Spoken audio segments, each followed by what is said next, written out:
But I'm going to talk about that a little bit more later, because for a recorded speech, it's not going to be such an issue. You guys kind of luck out. But what you want to do, there's a muscle here called the diaphragm, and when you are in a face-to-face situation where maybe you don't have a microphone, you want to breathe in, and this muscle is right here. You place the air here, and then you're able to project. The muscle contracts as you project your voice out, and you can speak quite loudly without straining your voice. If you have no idea what I'm talking about, lie down, flat on your back. We're always breathing through our lungs. Okay, let's just establish that. But it's air placement. So when you lie flat on your back, the air also goes down here. And so and your stomach goes up and down when you're breathing in and out. So when you're speaking and standing up, you want to do the same thing. But again, you all kind of look out, because since this is not you're going to be recording them, it's not going to be such an issue. But do make sure your volume is turned up and that you're not talking like this. You still have to speak loudly. You still want to have good volume. So volume's the main thing. And when we talk about your voice, what else do you have? Pitch. Okay. Pitch is the relative highness or lowness of your voice. Okay. As I mentioned before, what you want to try to avoid is speaking in a monotone where you never change pitch. You never change pitch. Anyway, so most of us kind of have a vocal range, but in any case, you want to kind of start in your what we call your lower register or your mid range. That way, because you want to vary your pitch, that way you can go up in pitch and then you can come back down in pitch. Do you see? So you want to kind of start lower, because if you start up here in a higher pitched voice, first of all, how pleasant is this to listen to? Not very. And now because you've started up here, you have nowhere else to go. Okay? So you want to start with your lower register. So you can go up and you can come back down. So that's your pitch. You also have your rate. How fast or how slow are you speaking? And the name of the game with all of this class is variety. This is called vocal variety. So, are there parts of your speech you can speed up a little because it's very exciting and you're excited about this? And then, where can you slow the speech down? Because this point is very important. Do you see what I mean? Okay, so varying the rate. Volume, pitch, rate. What else do you have? You have inflection. That's where you change pitch when you inside a word. Inflection. I just actually did it, as a matter of fact. And this is on page 132. That would have been nice to have told you, wouldn't have? So all of this about your voice starts on page 132. Well, actually, that's part of manuscript. 132. So your volume, pitch, and intonation, your tone of voice. You have a little box here that does talk about breathing from your diaphragm. Your speaking rate. Okay, intonation is the rising and falling of sound across phrases and sentences. So again, are you rising and falling as you speak? Inflection, a lot of times, is actually in the middle of a word. You don't have to get too bogged down on this class. The name of the game is to vary. Then, what else do you have at your disposal? Never underestimate the power of a well-placed pause. The power of a well-placed pause. So also remember to pause. So that's a good way. Pausing. Make sure you don't just run all your sentences together when you read. You want to pause for effect. So again, strive for vocal variety. The other thing you need to worry about with your voice is pronouncing words correctly, and also articulation. Articulation is making sure that you're not mumbling, right? You're articulating. You're making sure that you're pronouncing those consonants and vowels quite succinctly, because if not, then no one's going to be able to understand you if you're not enunciating. Do you see what I mean? If you didn't understand me, that was on purpose. You have to articulate and really get those T's and S's and all of that at the end of sentences, D's, so that you're not mumbling. Okay, we need to be able to understand you. That's called articulation.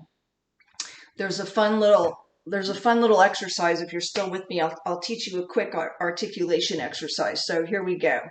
And I'll go through it first, and then you can practice this repeating. So it goes like this. I like to eat. I like to eat.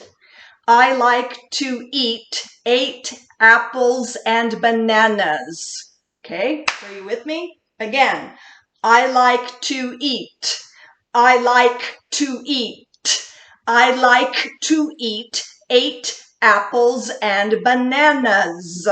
See, and you over-articulate. Okay, now we're going to have a little fun. You take vowels, A, E, I, O, U. And now you substitute. We're going to start with A, and you substitute those in. So are you ready? Sounds like this. A lake to 8. A lake to 8. A lake to 8. 8 apples and bananas. Huh? Get your mouth moving around. So you want to try it? Here we go. A 1 and a 2 and a 3. A lake to 8. A lake to 8. A lake to 8. 8 apples and bananas. All right, good. Let's try it with I. I like to eat. I like to eat. I like to eat apples and bananas. Yeah? Here we go again. I like to eat. I like to eat. I like to eat apples and bananas. Okay, so that was A, I. Let's try E. E leak to eat. E leak to eat. E leak to eat apples and bananas. And really get your mouth moving around, okay? Try it with me again. Here we go. E leak to eat. E leak to eat. E leak to eat apples and bananas. Okay, so we did A, E, I. Here we go with O. O loke to oat. O loke to oat. O loke to oat. Oat, opals, and bononos. Here we go. O loke to oat. O loke to oat. O loke to oat. Oat, opals, and bononos. Good, you got the hang of it. And oo, the U. Oo look to oot. Oo look to oot. Oo look to oot. Oot, ooples, and boonoo-noos. Got it? Here we go with me. Oo look to oot. Oo look to oot. Oo look to oot. Oot, ooples, and boonoo-noos. So there you go. I like to eat 8 apples and bananas. Right here, class. Bananas and apples. Anyway, who came up with the brilliant idea to put these lousy stickers on every single piece of fruit? It drives me nuts. Anyway, okay. That's an aside, class. So your voice. So the name of the game is vocal variety. That's what you want to do. And read this chapter in your book. It goes over a few more things. It does have a great little checklist. As you practice, is your vocal delivery effective? Is your voice too loud or too soft? Do you avoid speaking in a monotone? Do you vary the stress or emphasis you place on words to clearly express your meaning? By the way, emphasis. You're moving along and you emphasize a word. Do you see that? Do you see that? Okay, that's emphasis. Is your rate of speech comfortable for listeners? What tends to happen when we get nervous is you speed up. So you don't, because you're thinking, oh my God, the faster I talk, the sooner this is going to be over and I can sit back down. Okay, this is more if you're in front of a live audience, but still. So we tend to speed up when we get nervous, but you don't want to talk too fast, because if you talk too fast, nobody's going to be able to understand you. On the other hand, you don't want to talk so slowly that people just want you to finish. Okay, so a nice normal rate of speaking. And do you avoid unnecessary vocal fillers? Here's the other big one that we're going to talk about all semester long. Ums. I just want to let you know that the next thing I want to say is, okay, do you see? So ums, likes, you knows, that's my favorite one, you know. These are known as vocalized pauses because you are pausing, but you're vocalizing them, or vocal fillers. You know, you're just filling space with your voice. So you want to try to avoid these if you can. Now, a few ums tossed in is not a big deal, but if you're constantly going and ah, not so much. And in job interview, too much of that looks like you don't know your stuff, you're not confident. In a speech, same thing. In a speech, same thing. Do you use silent pauses for strategic effect? And does your voice reflect a variety of emotional expressions because you want some emotion in your voice? And enthusiasm. You want to be enthusiastic. Otherwise, it's going to be boring to sit there and listen, right? So that's pretty much your voice in a nutshell. Let's talk about your body. Okay. So first thing, you want to have your feet about shoulder length apart when you stand. Soft knees. So you don't want a wide stance. You can't see the rest of my body, sorry.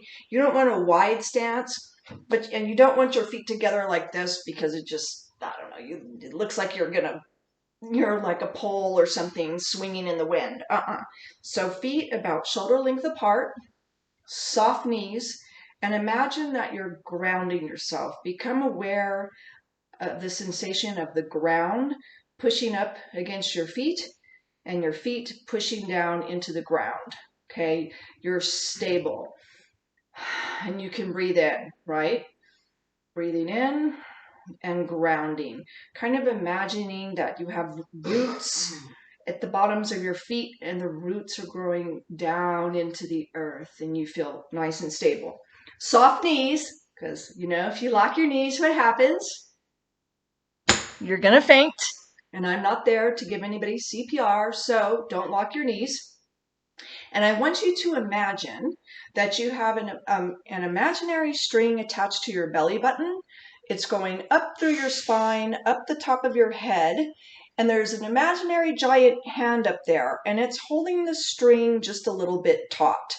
Not so taut that you're on your tippy toes, and not so lax that you're like this, but just a little bit taut, so you're nice and aligned. You've got your feet on the floor, nice and stable.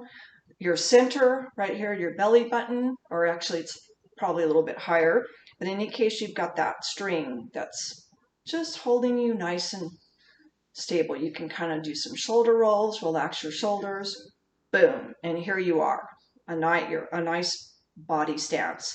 What you want to try to avoid with your body is this, right? Slouching around, doing a bunch of fidgeting, very hard, because when we get to our unit about stage fright, you're going to find out that everything in you wants to move, and there's a reason for that.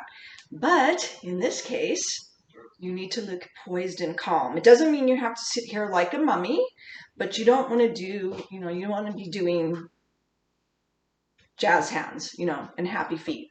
So here you are. and nice posture, etc. And try not to do a lot of fidgeting around. So that's the first. So that's one of the things. Also, eye contact is the key. So you want to make sure you maintain eye contact. Now, we're in front of the computer. Woo!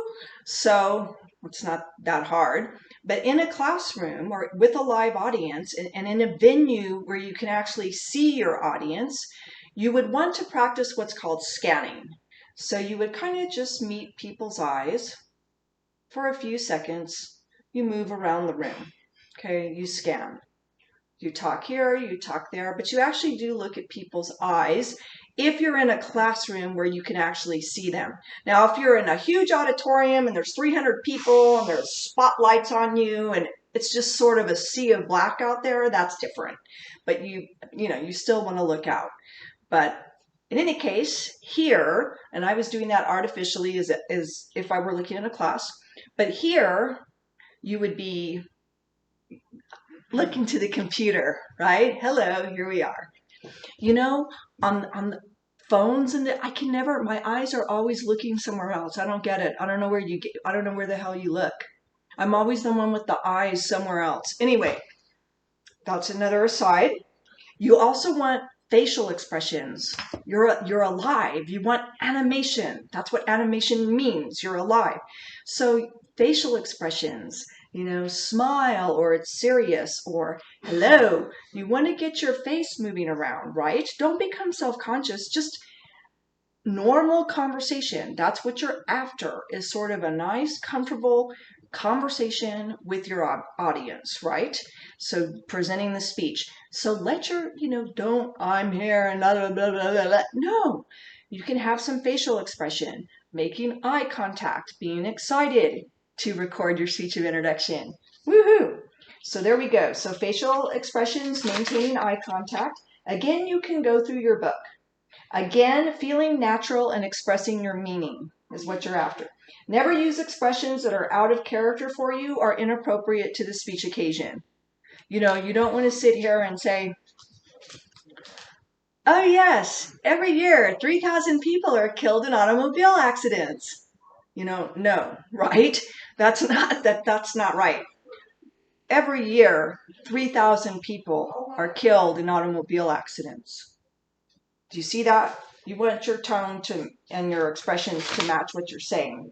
We're almost done, class. Gestures. We all talk about gestures, yeah? Yeah. Listen, just use gestures that feel natural. What do I do with my hands in a speech? You know what you can do with your hands? Put them down at your sides. Who knew? And then if you want to emphasize a point, you can gesture. You emphasize another point. You can gesture. Who knew? And then they can go back down at your sides. That's all you have to worry about. You want to try not to fidget. I wouldn't put my hands behind your back. This actually implies hidden arsenal. This is, I know the thoughtful professor, let me give my lecture with my hands behind my back. Okay, that's all very nice. But really, class, we don't know what's behind your back. This is not, you want to keep yourself open to your audience. This implies, believe it or not, hidden arsenal. What's behind your back? Is it a bouquet of flowers? Is it a weapon? Is it a banana? Is it an apple? Okay, sorry, class. Anyway, but seriously, you want your hands in front, here at your sides, natural gestures. That's all you want to do. You can use what are called illustrative gestures or illustrators. If you're describing for us, if you're telling us, oh, the wire was this long or it was this high, these are illustrative gestures. Those are fine. But otherwise, just natural gestures, come back down to your sides. What you want to try to avoid are adapters. You're bored, you're scared. So you're playing with your ring, your necklace, your hair. You're going side to side like this. Try not to cross your legs. It makes you look like you have to go to the bathroom. Anyway, feet shoulder length apart. Nice posture, shoulders relaxed. Here I am. natural gestures. Eye contact, boom. Again, read your book. It does go through all this fun stuff. And what else? Natural spontaneous gestures, no exaggerated gestures, fidgeting, etc. Okay, there you go. And focus on the message that you're trying to give us. A little bit more about your hands. And then I'm going to finally wrap this up by reading the sample speech to you by doing manuscript delivery. So when you gesture, you don't want to use these big, and now let me show you my visual aid. It's like, really? It looks like you're going to fly away like a bird. Okay. And speaking of birds, when you gesture, you do not want to glue your elbows to your side. So can you see me? So that you're going like this. And this is a very important point because, and then this looks like you've seen happy feet one too many times. Okay. So no, your elbows are away from your sides and just natural gestures. Yes. And if you're using note cards, you want to try not to gesture with the note card hand, right? Or if you have it's better to use note cards. But anyway, you don't, because look, it looks like you're waving a flag, right? And then you gesture, and this is rather distracting. Okay, so you don't want to do that. You want to gesture with the hand that is not holding anything. Yes. You also don't want to gesture down too low. Okay. We wonder what the heck you're doing. And you don't want to gesture too high up here. Otherwise it can look like you're trying to kill a fly or something. You don't, so none of this, you're down here at your waist, typically when you gesture around. So those are just some tips, but practice your speech, practice it till you feel good.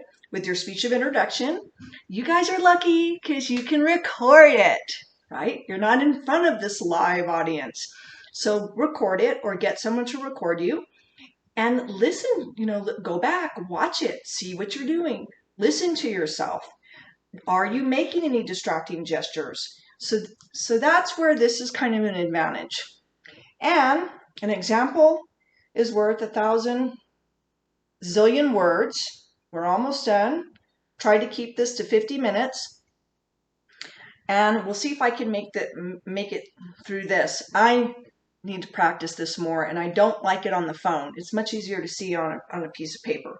But nonetheless, and I just closed the window, think about all the things we just talked about. And I actually have to adjust this because I'm used to doing it in front of a class, and I have to do it here for you. So here we go. If I was a student in speech class and I wanted to do a doctor, okay, that was a Freudian slip class. I do not want to do a doctor, okay? And if I wanted to be a doctor, God help us all, and I wanted to be a doctor, then here's what I might do with this assignment. So I'm pretending like I'm a student, a speech student. I've been given this speech of introduction assignment. I know that one of my goals is to be a doctor. Here's how I might write my speech of introduction and deliver it. Manuscript method. Welcome to the annual gala of the American Medical Association. It is so great to see so many talented doctors, nurses, and medical staff. Wow, what a fabulous turnout we've got tonight. Tonight, also, we are honored to have with us Time Magazine's Person of the Year. Yes, the doctor you've all been waiting for. The very doctor who discovered the cure for COVID-19. This amazing physician is here tonight to tell us just how she and her team accomplished this feat. The incredible journey from vaccine to cure. But before she does, first, let me tell you a little bit about her professional and personal journey. Her interest in medicine began when she was just a little girl. From a young age, she read everything she could find about viruses and disease in viruses and disease. In high school, she won awards for her advanced work in biology and physiology and volunteered at the hospital. She also graduated from El Paso High School and Johns Hopkins Medical School at the top of her class. Some of her other accomplishments include, and here you would continue with your accomplishments that you wrote down. One of her short-term goals is to, whatever it is and why. Some of her long-term goals are, and you would explain why. Many people do not know that our doctor is also a writer. Her books feature a medical doctor who solves forensic mysteries, and here you would include other personal life notes. The books, movies, and music that inspire her are, and explain why. This physician compares her medical career and the COVID cure to the challenges of space exploration. Despite ongoing attacks, starships that explode, research battles, and attacks by alien pathogens, she and her crew persevered, and they are now moving ahead toward a cancer cure at warp speed. With her success and determination, our special guest has truly pushed the boundaries of our medical universe and is moving our field light years ahead. Please welcome Dr. Lisa McNeil to our gala. Yay! Okay. So, you get the hang of that, class? That might not have been the best delivery in the world, but you get the idea, right? So, let's go through your checklist. And I am going to, in somewhere in the handouts, probably upload a rubric where you can see how I'm going to grade this. So, but first let's go through things. So, what do? We welcomed the audience. What's the occasion? The annual gala of the American Medical Association. I tend to say gala, but I think that's really not correct. It depends on where you grew up. So gala, anyway. So that is the occasion. So you make sure you state it, and then here's the rapport. It's so great to see all these great nurses, etc. What a fabulous turnout. Then the moment you've all been waiting for, and preview the topic. This amazing physician is here tonight to tell us just how she and her team accomplished this feat, how they discovered COVID-19. Okay?